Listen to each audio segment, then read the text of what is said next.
Waalaikumsalam warahmatullahi wabarakatuh. Selamat pagi, Pak. Selamat pagi juga. Ada keperluan, Bu? Iya. Nah, ini Pak, saya kan sebagai CGP Angkatan 9, Pak ya. Iya. Nah, di situ saya ada tugas diminta untuk mewawancara kepala sekolah, Bapak, tentang dilema etika, Pak. Ya. Nah, selama Bapak menjabat sebagai kepala sekolah, bagaimana Bapak dapat mengidentifikasi kasus-kasus yang berhubungan dengan dilema etika atau rujukan moral? Selama ini memang betul banyak terjadi ya Bu ya, kasus-kasus seperti itu. Ini memang jadi dilema buat sekolah, bahkan mungkin di kita ini karena lingkungan kita, lingkungan di sini adalah lingkungan perumahan dan kebanyakan ini salah satunya untuk dilema etika. Salah satunya biasanya ada kasus seperti ini. Kasusnya di mana ada salah satu keluarga yang kebetulan di sini sekolahnya keluarga itu si ayah bekerja, kemudian ibunya pun bekerja. Nah ini ternyata berdampak terhadap anak yang sekolah di sini. Akibatnya itu anak jadi ada satu pemberontakan di sini ya. Ada mungkin pemberontakan. Ini kasus seperti ini banyak terjadi Bu. Nah saya identifikasi hanya itu aja dulu. Saya identifikasi. Ternyata memang ada. Ini ada dua. Sebenarnya tidak ada kesalahan di sana. Di satu sisi bahwa orang tua juga harus bekerja, termasuk si ibunya pun dia bekerja untuk menambah penghasilan karena tuntutan zaman sekarang. Nah ini dampak kepada anak akibatnya. Nih itu yang saya identifikasi Bu. Terus bagaimana Bapak menjalankan pengambilan keputusan di sekolah ini ya, ketika ada dua kepentingan yang sama-sama benar atau sama-sama mengandung nilai kebajikan? Baik Bu, ya biasanya saya akan memanggil guru-guru ini semua bukan hanya satu kasus saja, dari berbagai masalah yang timbul di sekolah ini. Saya tidak tutup-tutupi karena banyak permasalahan yang timbul, baik dari orang tua, kemudian dari anak, kemudian dari pihak-pihak yang lain, termasuk dari sekolah juga ada permasalahan. Nah, ketika kita ada masalah, biasanya saya harus memanggil guru-guru yang saya anggap di sini yang bisa, yang dituakan. Itu biasanya saya panggil, ada beberapa guru yang saya panggil, itu barangkali kemudian saya musyawarahkan, dan setelah itu kita musyawarahkan kembali ke seluruh guru-guru yang lain. Terus apa yang Bapak anggap efektif dalam pengambilan keputusan? Ya, yang lebih efektif itu ya kita bermusyawarah dengan guru-guru, kemudian kita rapatkan. Bila perlu, kalau permasalahannya itu dengan permasalahan siswa, biasanya kita panggil juga orang tua, bagaimana seharusnya yang harus kita lakukan. Lalu begini Pak, ada tidak tantangan dalam pengambilan keputusan dilema etika tersebut Pak? Ada, kemungkinan ada tantangan-tantangan itu. Saya kira ya selama tantangan itu biasanya di sekolah nggak terlalu, apalagi kita sekolah dasar tidak terlalu tantangan-tantangan itu tidak terlalu signifikan lah, tidak terlalu besar gitu ya. Tantangan itu ya tantangan etika seperti itu aja. Jadi kita tidak terlalu tidak terlalu karena kita lihat mungkinnya tidak seperti sekolah-sekolah SMK, SMA. Jadi ketika masih usia dini tidak terlalu serius gitu ya permasalahannya. Lalu masih bisa ditangani. Terus ada tidak jadwal tertentu ya dalam sebuah penyelesaian kasus? Apakah langsung menyelesaikan di tempat atau nunggu nanti dulu seperti itu? Tidak Bu, kita tidak ada jadwal khusus, cuma insidensial aja. Bila ada itu permasalahan, biasanya kami rapatkan dengan guru-guru dan kita selesaikan. Jadi tidak ada dawat khusus. Iya. Berarti langsung ya Pak ya? Ya langsung. Karena lebih cepat lebih baik gitu ya Pak ya. Nah, adakah seseorang atau faktor yang selama ini membantu Bapak dalam pengambilan keputusan dilema etika? Yaitu guru-guru yang membantu saya itu ya guru-guru lah yang membantu saya, kemudian juga kita kadang-kadang dengan komite dan orang tua kita itu yang bisa membantu saya. Lalu dari semua hal yang Bapak sampaikan tadi ya, pembelajaran apa yang Bapak ambil dari pengambilan keputusan dilema etika? Jadi begini Bu ya, segala sesuatu permasalahan itu tidak bisa kita selesaikan sendiri. Jadi harus bisa kita musyawarahkan. Ternyata kita ini perlu bantuan orang. Itu yang dapat kita petik dari permasalahan-permasalahan yang ada. Jadi mungkin pembelajaran untuk kita semua bahwa kita tidak bisa berdiri sendiri tanpa bantuan orang lain. Baiklah Pak, terima kasih atas wawancara, atas penyampaiannya. Saya jadi lebih mengetahui lagi bagaimana dengan dilema etika ini gitu. Terima kasih Pak. Selamat pagi.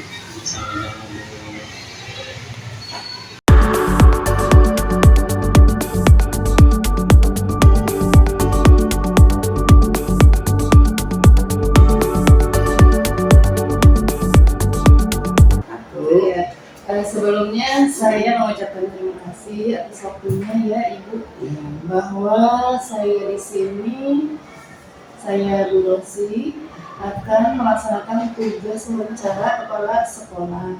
Ini adalah salah satu tugas CGP Bu. Saya CGP angkatan 9. Ya. Jadi di sini saya akan menanyakan Bu tentang dilema etika. Pasti Ibu sebagai kepala sekolah, apalagi sejak 2005 mengalami asam garamnya dunia persekolahan seperti itu. Nah, saya ingin belajar dari pengalaman Ibu sebenarnya. Nah, di sini saya akan menanyakan bagaimana Ibu dapat mengidentifikasi kasus-kasus yang merupakan dilema etika atau rujukan moral. Alhamdulillah awalnya atas kehadiran Bu Rosi ya, saya terima yang baik. Yang pertanyaan pertama untuk mengidentifikasi tentang kasus dilema yang disebutkan, kita lihat dulu dari tipe kasus ya. Kasusnya seperti apa dulu? Kalau kasusnya ada kaitan dengan pelanggaran tentang pelanggaran hukum ya, kita tentu harus berkaitan dengan dengan hal yang betul-betul terkait dengan kepolisian. Tapi kalau hanya kasus seperti biasa, tidak ada kaitan pelanggaran hukum, kita atasi di sekolah saja. Lalu bagaimana Ibu menjalankan pengambilan keputusan di sekolah, terutama kasus mana ada dua kepentingan yang sama-sama benar dan sama-sama memiliki kewajiban? Utama ya, kalau di sekolah itu kita tidak bisa memutuskan sendiri, walaupun kita sebagai kepala sekolah tetap ada warga sekolah, kita musyawarahkan, kita koordinasi langsung dengan para dewan guru. Itu yang paling utama. Kita tidak bisa memutuskan sendiri dan langsung meminta para dewan guru untuk berkumpul bermusyawarah. Kemudian nanti kita pertimbangkan untuk memutuskan sejauh mana permasalahan itu bisa kita atasi. Ya. Terus misalnya prosedur seperti apa yang selama ini Ibu jalankan? Yang pertama, tadi kita koordinasi dulu dengan para dewan guru, ya, kemudian orang tua siswa, kalau memang siswa yang bermasalah atau kasus, kemudian kita lihat kasus itu harus dilihat dari dampak resikonya. Lalu berikutnya ya, hal apa yang selama ini Ibu anggap efektif dalam pengambilan keputusan pada kasus dilema etika yang pernah terjadi di sekolah Ibu? Komunikasi itu yang paling penting. Komunikasi dengan siswa, komunikasi dengan guru udah jelas di sekolah itu kita sehari-hari dengan guru, dengan siswa, dan komunikasi dengan orang tua siswa itu lebih penting, yang paling penting dan paling efektif. Dan yang kedua mungkin kita hal yang paling efektif itu adanya tindakan pencegahan ya, atau disebut dengan preventif gitu ya. Ya, sebelum berkelanjutan permasalahannya. Jadi kita tuntaskan permasalahan itu pada saat itu. Ya, jadi hal preventif itu lebih diutamakan ya Bu ya? Betul, mencegah. Sebelum menjalar kemana-mana. Betul, seperti itu. iya.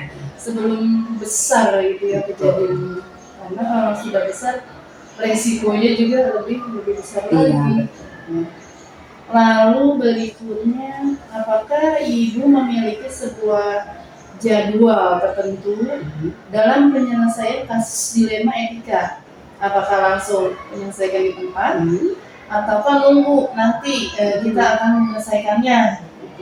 Bentuk seperti apa yang Ibu jalankan? Mungkin dari sifat pribadi sendiri ya, saya orangnya harus tuntas waktu itu juga, jadi tidak dijadwalkan.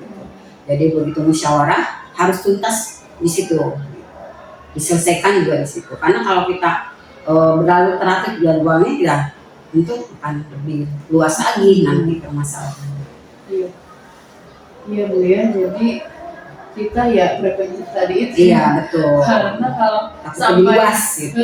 dipikirkan sampai ke bawah mimpi, Nah, jadi resah ya. Betul. Tidak hanya di sekolah, di rumah juga sama kan.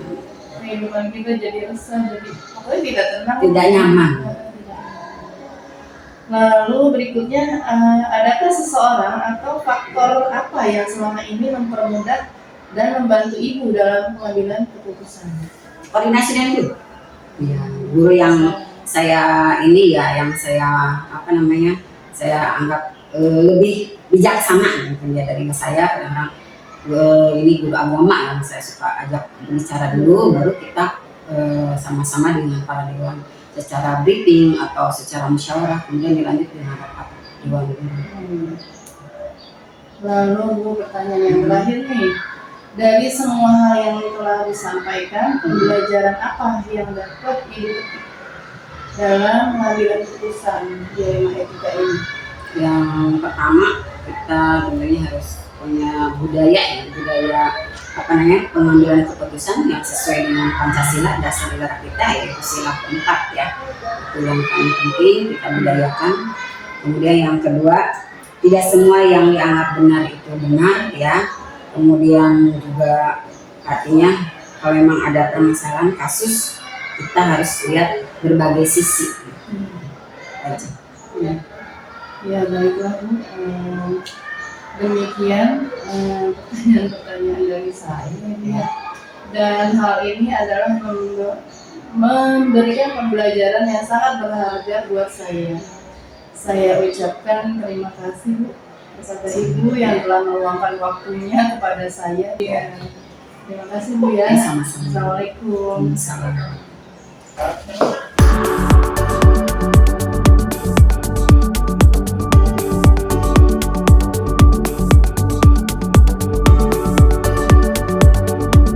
Assalamualaikum Ibu Dewi. Terima kasih atas waktunya Bu ya.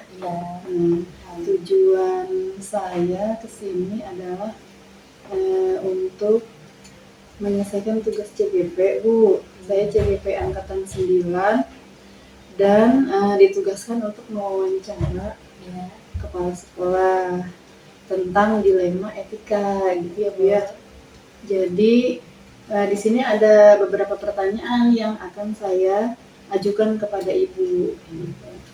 Yang pertama ya Bu ya, bagaimana Ibu dapat mengidentifikasi kasus-kasus yang terjadi di sekolah Ibu tentang dilema etika atau rujukan moral? Kita mengatakan bahwa dilema itu adalah perubahan atau tingkah laku seorang anak sekolah yang banyak dipengaruhi oleh berbagai faktor. Di antaranya itu faktor dari anak sendiri, faktor keluarga, kemudian faktor lingkungan, yang mana bisa mempengaruhi anak itu untuk melakukan sesuatu yang memang tidak sesuai dengan moral anak-anak ya. Contoh misalnya anak itu, saya kebetulan hari ini ada kejadian anak itu mencuri, Bu.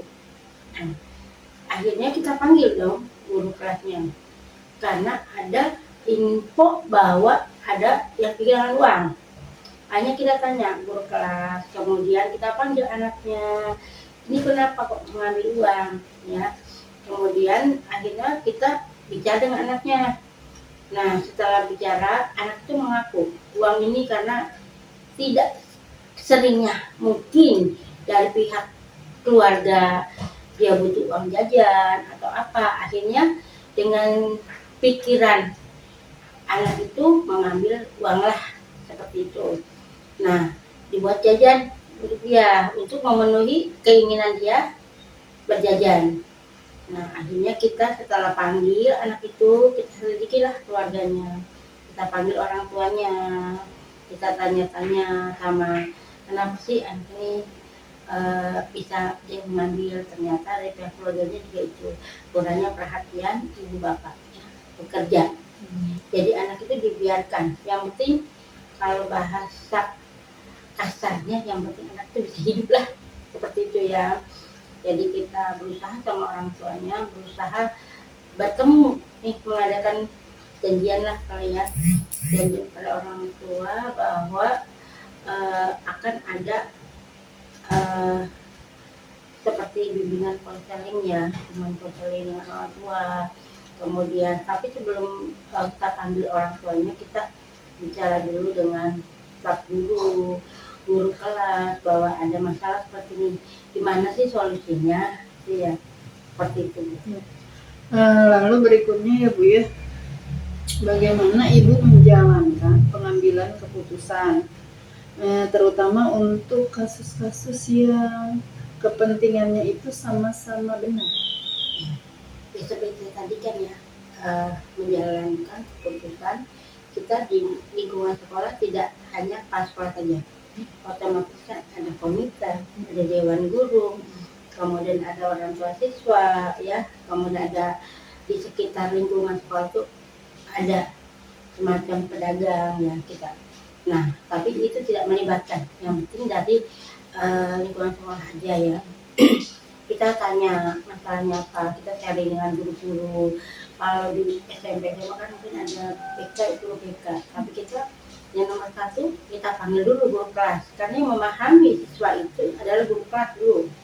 Ketika guru kelas dipanggil mungkin atau kurang apa, kita panggil guru senior, kita panggil guru-guru yang memang kaitannya bisa menyelesaikan masalah. Jadi kita tidak bisa ngambil keputusan sendiri. Ketika kita sudah ada temunya, baru kita ambil keputusan. Iya ya. Iya. Lalu bagaimana hal-hal apa yang Ibu anggap efektif dalam pengambilan keputusan dalam kasus-kasus dilema etika? Ya, yang lebih efektif ya Bu ya, yaitu dengan sharing dengan guru, kemudian orang tua murid, ya, musyawarah dengan kepala sekolah, guru, kemudian wali kelas, kita bicara yang efektif ya. Karena kalau ada sesuatu yang dikatakan dilema etika itu kan otomatis menyangkut something ya, si anak itu ya, atau anak itu mencuri, atau anak itu apa namanya, karena etika kan pergaulan ya Bu ya, gitu. Jadi kita ya seminimal mungkin kita kaitkan antara keputusan itu saya sebagai kepala sekolah, kemudian guru kelas yang mengajarnya, kemudian dengan guru lain yang memang bisa menyelesaikan masalah ini. Ya, kira-kira ya buat dari pengambilan keputusan ada tidak tantangannya yang dihadapi? Kira-kira apa Tantangan tuh? banyak sekali ya. Pertama, tantangan itu kita kan sebagai parpol harus bijak. Ya, bijak dalam arti kata, bijak itu kita tidak oh ini apa namanya, usul saya, saran saya itu merasa benar. Tidak, Bu. Jadi kita lihat dulu bagaimana yang memang itu baik bagi anak itu, ya kita ya salah satunya itu komunikasi musyawarah gitu. Jadi keputusan itu tidak hanya sepihak diambil, tapi dengan kata mufakat ya, mufakat antara guru kelas, kemudian guru senior yang memang di kebetulan guru seniornya saya ya. Jadi ya guru-guru lain seperti menyangkut guru agama, karena kan ketika moral itu kan otomatis ke guru agama ya kaitannya gitu. Gitu. Ya. Terus misal ketika ada sebuah kasus, apakah ibu mempunyai jadwal dalam penyelesaiannya? Seperti itu. Apakah langsung diselesaikan saat itu juga, ataukah nunggu nanti selesai suatu acara misalnya karena panggung misalnya gitu? Jadi jadwal sebetulnya tidak ada ya Bu. Kami biasanya kalau memang memanggil seseorang itu di luar setelah pelaksanaan KBM, supaya apa? Supaya tidak mengganggu yang lain. Hanya karena kasus satu kita mengorbankan anak-anak yang lain. Jadi ketika ada KBM selesai kami panggil, ya mungkin juga kami koordinasi dengan guru kelas, kalau bisa orang tuanya dipanggil sini jam sekian. Jadi pengennya hari itu ada masalah, hari itu kita kelirin supaya tidak berkepanjangan anak itu ya. Ya banyak sih contoh-contohnya gitu ya. Gitu. Ya. Terus misalnya adakah seseorang atau faktor apa yang selama ini mempermudah atau membantu ibu dalam pengambilan keputusan? Ya apa ya? Ya, adakah seseorang? Bisa seseorang. Ada Bu. Ya ada itu karena kita kan di lingkungan pendidikan, kita tidak berdiri sendiri. Jadi keputusan itu diambil ya antara kesepakatan para sekolah, komite mungkin, kemudian pihak dewan guru, itu aja. Orang tua juga ya. Orang tua siswa yang memang anaknya itu terkendala. Misalnya ya. Nah, dari semua yang ibu sampaikan ya, pembelajaran apa yang dapat ibu petik dalam pengambilan keputusan dilema etika yang terjadi? Jadi pelajaran bagi kami sebagai staf pendidik ya, pendidik intinya. Jadi keputusan itu kita tidak semena-mena ada kekuasaan, kita bicarakan. Ya, intinya satu musyawarah ya, musyawarah dengan guru kelas, dengan kepala sekolah, dengan komite, dengan guru, itu berkesinambungan. Nah, berkesinambungan. Jadi jangan sampai keputusan itu kita ambil sepihak bahwa itu benar kok, benar, tapi kita kan tidak tahu sisi lain anak itu seperti apa, kan ada yang lebih tahu gitu.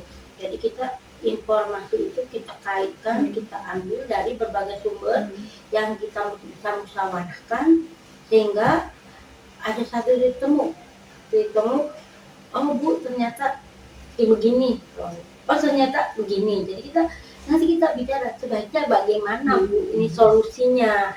Nah jadi kan pemikiran orang kan berbeda-beda ya Bu ya, ada yang solusinya begini, ada solusinya begini kan. Jadi kita tampung, jadi timbul suatu kesepakatan, berarti anak itu harus begini gitu. Baik Ibu, cukup dulu ya bincang-bincang kita kali ini. Terima kasih sebelumnya dan sesudahnya atas waktu Ibu untuk berbincang dengan saya. Terima kasih ya Bu ya. Iya. Assalamualaikum. Bukan.